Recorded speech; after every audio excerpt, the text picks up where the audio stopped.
speaking to my students, they were all reading News 24 at one time. They would say that was their go-to, but now because there's a paywall,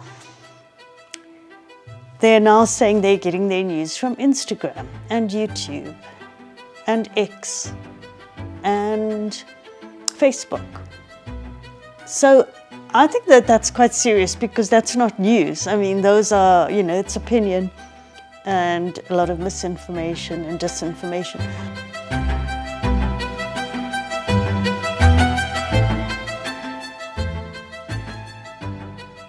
I don't see the media in South Africa batting for a particular party. It's not as though media is saying vote for this opposition party or vote for the ruling party. So in terms of who gets voted in terms of people getting information about their different choices, that's a separate issue. And that is not happening at the level that it should be happening. I mean, how many people in rural areas or poor areas can afford to buy the Sunday Times for whatever it costs? Or even, speaking to my students, they were all reading News 24 at one time. They would say that was their go-to, but now because there's a paywall, they're now saying they're getting their news from Instagram and YouTube and X and Facebook. So I think that that's quite serious because that's not news. I mean, those are, it's opinion and a lot of misinformation and disinformation.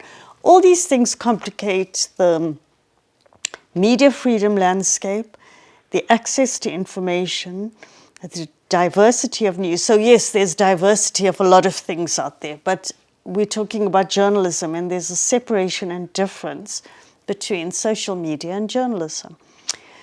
So this complicated media ecosystem where everything seems to be governed by and owned by the big tech.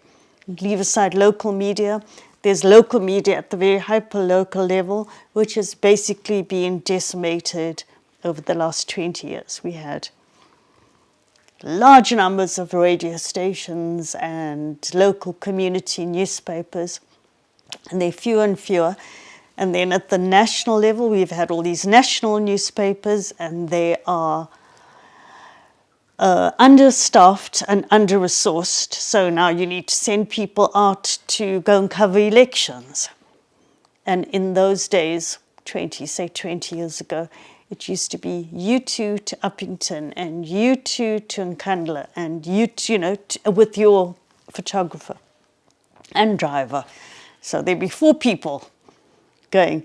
And now you find you can't even have the budget for accommodation, for transport, for per diems, etc., to send people out. So it's really rough, and it does make a difference to how elections are covered, giving people the right information to make informed choices. It really does affect all that sort of stuff. I think during the election itself, it's not just about what's happening at the election center. It's about what's happening everywhere. About ballot boxes that have ballots falling out of boxes, voting stations that are not opened on time, long queues of people because, there isn't the person power there to person those election stations. So all those things are affected, and it affects our democracy. Nonetheless, having said all those negative things, I really think we have a media that's committed to democracy.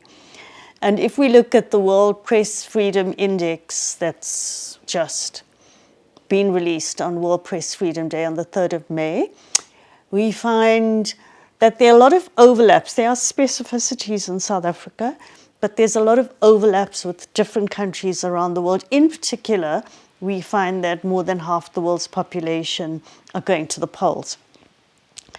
And we find that the biggest culprit for closing in on the spaces of media freedom, actually, political actors, politicians, the political interference, governments, states, those who are meant to be the guarantors of press freedom, according to Reporters Without Borders, are actually the ones who are, you know, whether it's India, Narendra Modi against the Muslims and what he's doing there in India, whether it's Trump and the right-wingers in the United States, whether it's the populists here in South Africa, there's definitely an overlap with how politicians are treating journalists and how they find media a threat to their stay in power. That's the one thing.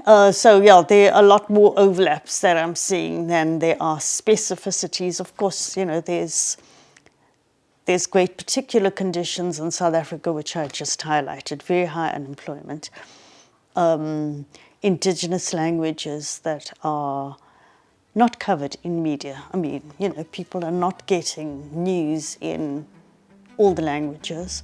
So what kind of access is that, for example?